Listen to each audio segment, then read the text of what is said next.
Greetings, community. We are 1-2 Comic Talk. and we have books. We do. Our pre-order arrived. And we definitely have a few books here. Our order is growing. So we're going to try to run through this. The Last Mermaid, issue number 3. This is pretty much graphically a story. You know, it's a beautifully told story. And there's a lot of heart in this one. And the art is just amazing. So I highly recommend this book. It's an odd size, so good luck trying to find somewhere to put it. Much like what I'm trying to do now. Doctor Strange 15. This is a Blood Hunt tie-in. I have to admit, I've been digging into the books. I've caught up on reading, so I read this last night. And then I end up reading this one, Amazing Spider-Man issue number 48. Looks like Chasm's back, Halo Z's back, and they're trying to reconcile their differences and come to terms with who and how they are right now. 49 is a Blood Hunt tie-in. I ended up reading that last night. Didn't read 50 yet, but I don't believe that has anything to do with Blood Hunt. And this was pretty good. I'm loving all this Blood Hunt stuff. Speaking of which, this is Amazing Spider-Man, issue number 1 for the Blood Hunt tie-in. This is the sketch cover. So I've been getting all the sketch covers for these things. And finally, I got to read this one. This is the one I've missed so far. So Blood Hunters, issue number 1. I'm just getting into this Blood Hunt stuff, and I'm loving it so far. Like I said, I'm getting all the sketch covers. So there's a sketch cover for Blood Hunters. And then Dracula. This is also a Blood Hunt tie-in. That's issue number 1. And then, as I made mention, sketch cover. So like I said, definitely getting them. It's a whole set thing, you know what I mean? All right, Spider-Woman, issue number 7. This is a hot book.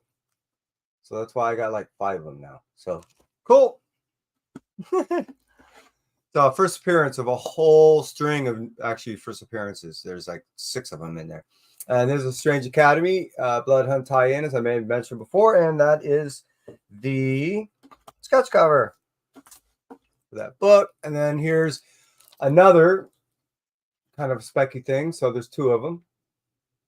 First appearance of this character, and he is the physical embodiment of the Darkhold. So yeah, Strange Academy keeps pumping out all these spec books, man. It's kind of cool. And then there's the cover A. I think I got a couple of stuff like this. So I did get a little heavy on some of the books. I've been buying all the facsimiles of these things. There was a couple that I have missed. Being that they end up doing all these reissues, well, I'll just pick them up that way. I won't have to go search through all the dollar bins. Makes life easy. Ultimate Spider-Man, issue number 4. This is, along with Black Panther, probably the best telling stories out of the Ultimate Universe so far. And then we got a Superior Spider-Man. This is leading up to, this is issue number 6. Issue number 7 that just came out yesterday, which we ended up getting a Superior Spider-Boy. This is the Blood Hunt issue number 1. This is the red band. We unbanded him. And yeah, I doubled up. So Kai's going to show you one with the red band still on it. So what I end up doing is I end up doubling up so I can read the red band and then so I can keep a red band. Just saying. Hey, look, it's decided to join us.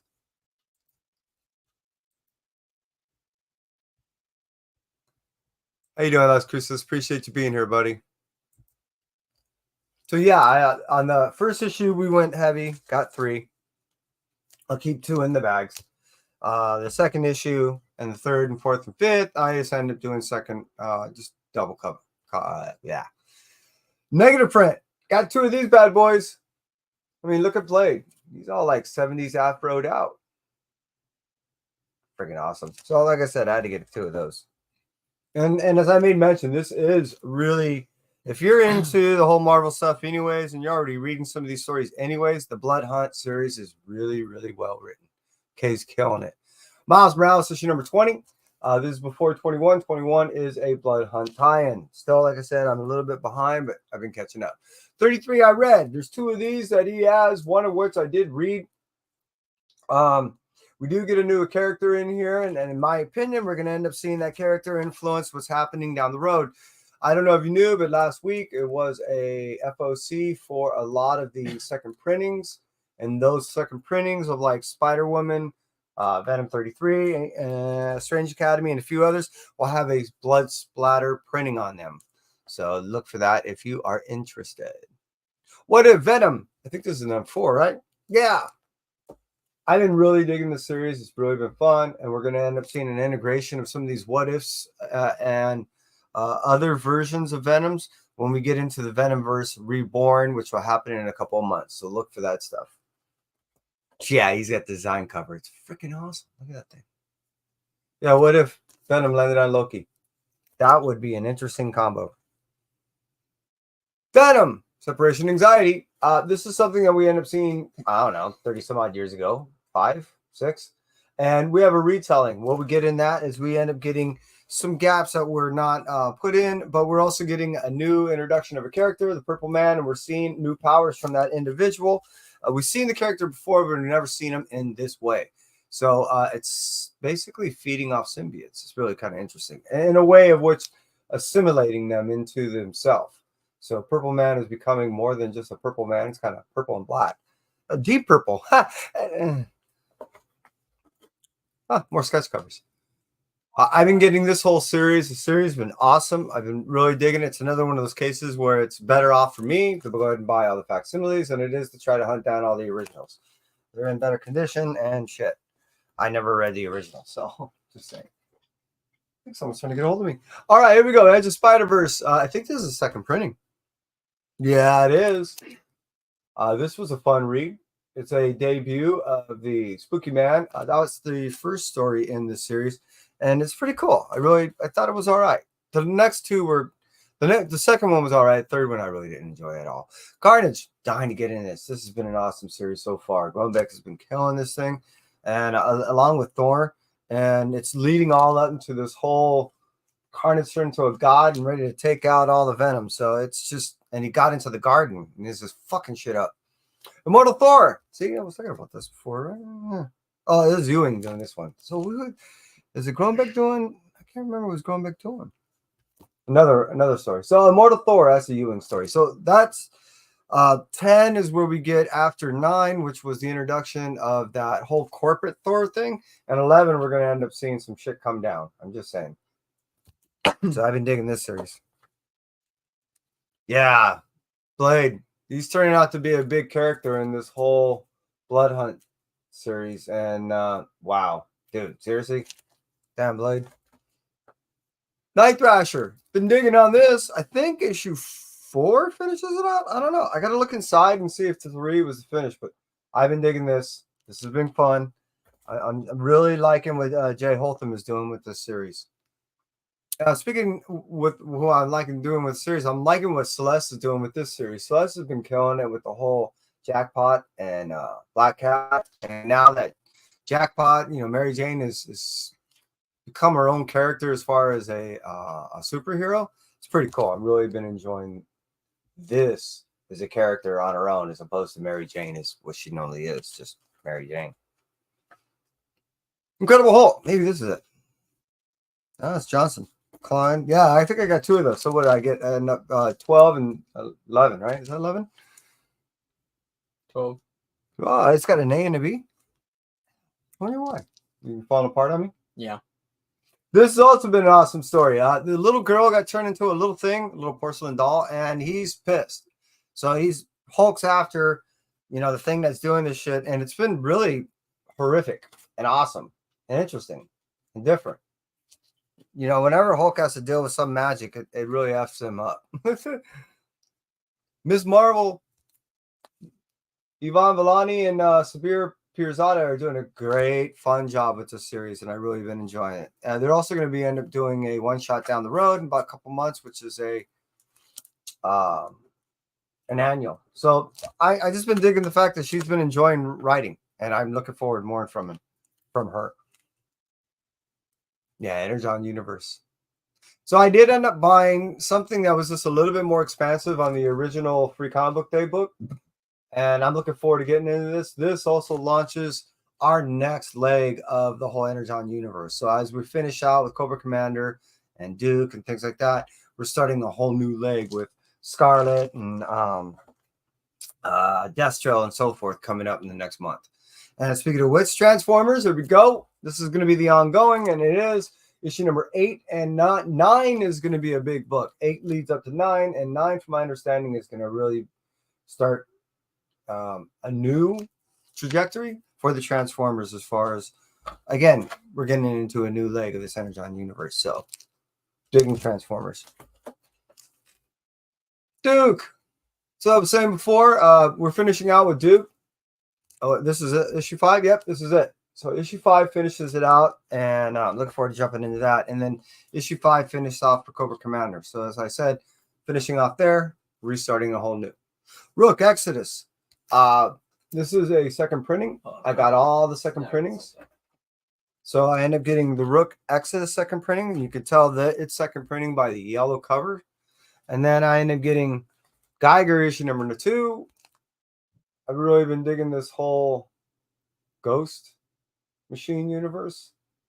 You know, the unnamed universe. It's really been freaking cool. Kai, at some point, is definitely going to be getting into this. I tell you that right now. It doesn't matter if he wants to or not. He will be reading it. Oh, words. Extra pieces. Like I said before, Geiger issue number 1, second print. I'm getting all these second prints, and they're all yellow. Really kind of cool. I don't know who did them, though. I got to figure out who did these covers. Yeah, even says right on there, second printing. It's really interesting how they write actually unnamed on the book as the universe. Red Coat. Is this 1 or 2? 2. Issue number 1, I guess right now is really hot on the secondary market. Not necessarily saying that it's going up in price, but there's a lot of movement. So Red Coat. I had not even read it. No, I did read issue number 1. I did. And I thought it was kind of interesting as far as a guy that's another one of those losers and has a superpower and has to come to terms with what he's got. So pretty cool. Dealing with his own immortality. This is issue number 1. Like I said, the second print. All second printings are yellow. But the Red Coat is not yellow. It's yellow coats now red. No, Red Coats. You know what I mean. Usagi Ojimbo. Dude, it's so awesome that he's back over at the Dark Horse. And these stories have been just freaking awesome. I can't tell you how awesome they are. So issue number 2, just as they come out of the snowy mountains, they're really starting to deal with some of the stuff on the lower end. So they're dealing with 2 different entities right now. Something chasing them and something in front of them. Our Army at War. I think this is the first ever reprinting of this issue number 81. So that's why I just had to get it. I mean, this is a freaking old book. I think this goes all the way back in the 50s. Here's a book I've been dying to read.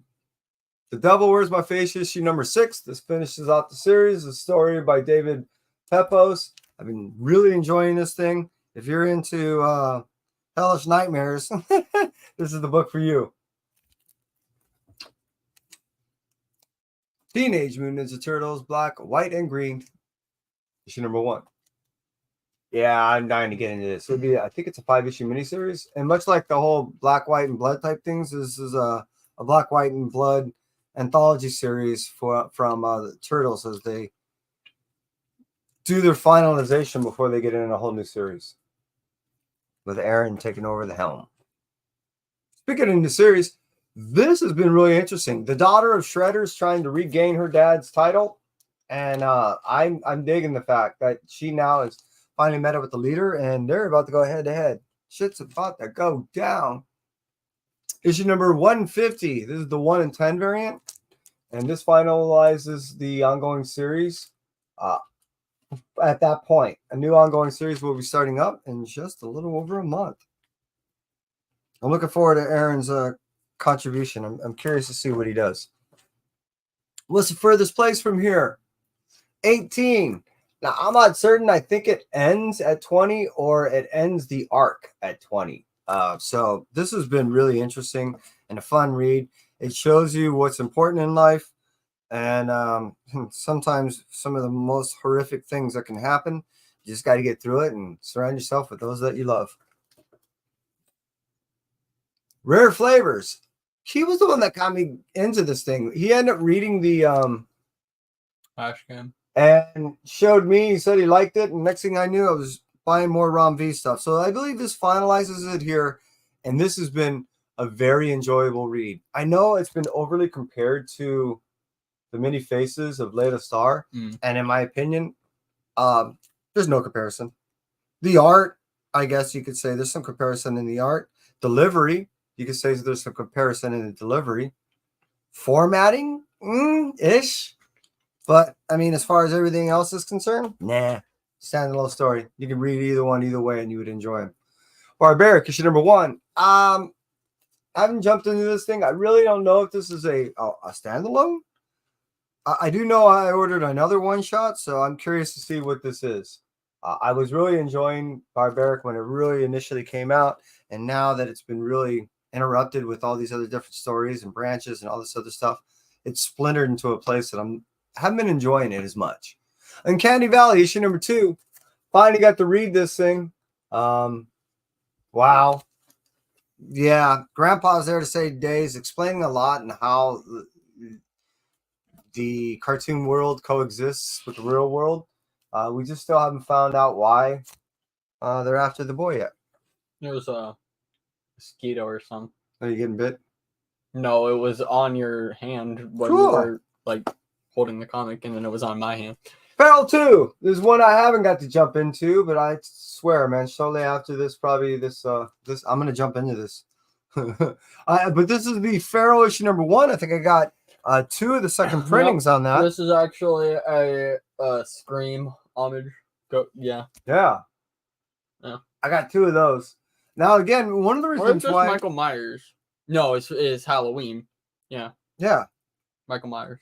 The reason why I've been getting a little heavy on this thing, I didn't know Mark Sylvester. Oh, I gotta look into. Oh, those are this individual. Okay, I see it. Editor, okay, whole staff.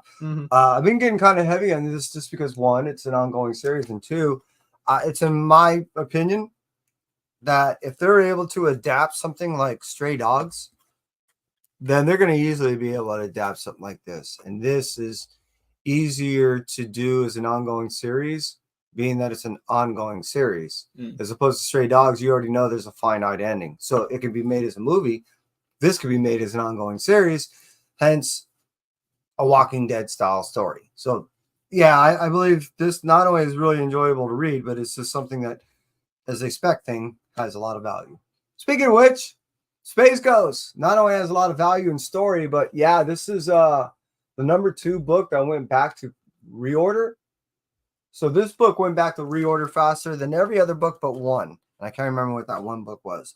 During the time of this release, this book has received a phenomenal review by everyone. And in my opinion, David Pepos, as always, is not only knocking it out of the park, but he ended up redefining a character that, in my opinion, was rather lackluster in its definition. Being that it's been gone for so many years, it was difficult for many people to find any pertinence in this other than David's ability to show how pertinent this character is. So, yeah, I've been digging it. Briar, issue number 5. Most people thought it ended at 4, but here we go for a little bit more. All the way up to 8, and I just can't wait to get all the way through this series. This has been fun, and I didn't realize that there was going to be a 4-month gap in between, but here we are. Issue number 5. And Dark Ride, I think it ends at issue 12. So here we are at what? Issue 12. I got a cover A, a cover B, and I doubled up all the way through. And I did not know that it was going to end at 12, and I don't think most people did either. So I'm curious to see how it ends because I was led to believe it was a little abrupt. They might have just chopped it.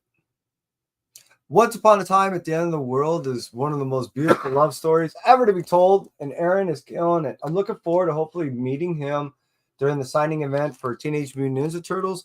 More importantly, I want him to sign some of my Once Upon a Time at the End of the World books. This was a phenomenal read. Can't wait to get to it. It's only 15 issues. Rad City, issue number 2.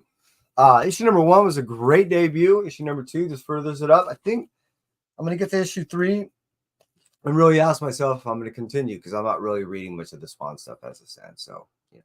Infernals.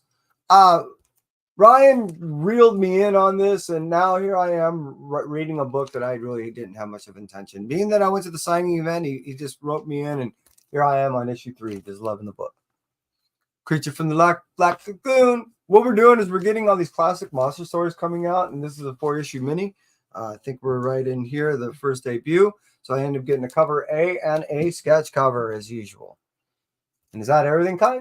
That seems like we went through it all. Yeah, so the only thing that's left is the red band bags.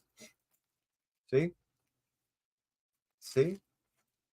And see. The best for last. Yeah, I mean, like I said, I'm reading these things, so I know people want to sit there and buy them and hold on to the bags, but get some bags for sale if you want. Hey, how about we end up here, Kai? Sure. And that's it. From us at 1, 2. Comic Talk. Thank you very much. We appreciate you. Stay well.